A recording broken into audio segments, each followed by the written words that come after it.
Budova Vysoké školy ekonomické na Jižním Městě byla postavena na přelomu 80. a 90. let.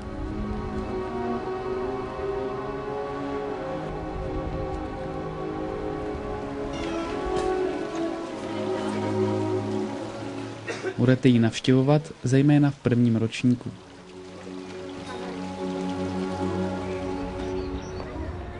Někteří z vás budou bydlet i na přilehlých kolejích.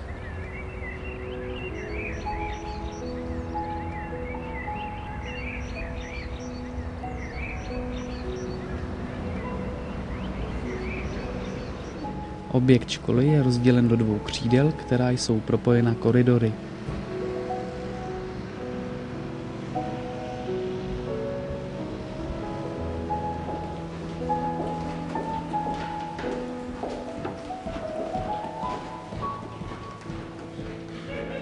Orientaci vám usnadní navigační tabule.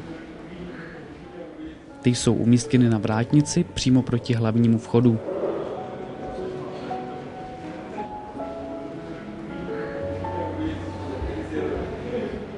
V budově A se nachází většina učeben pro semináře, některé katedry a 3 velké posluchárny.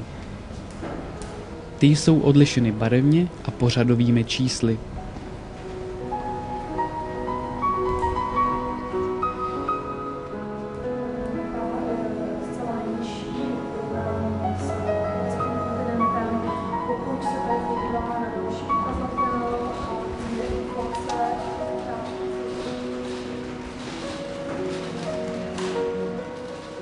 V budově B naleznete ve 3. patře počítačové učebny, vybaveny skenerem a tiskárnami.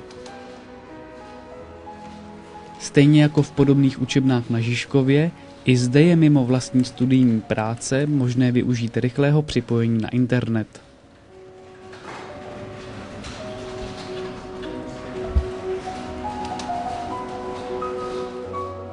Na stejném patře najdete výukové učebny vybavené dataprojektory.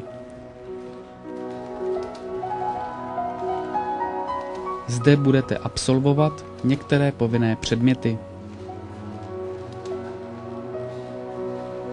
V suterénu budovy B je knihovna.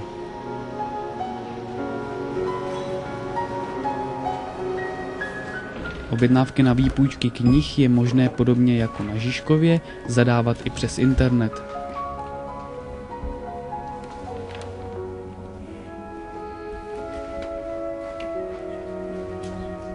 Jazyková studovna je vybavena velkým množstvím cizojazyčného studijního materiálu. Máte zde i možnost výpůjčky, video a audio nahrávek.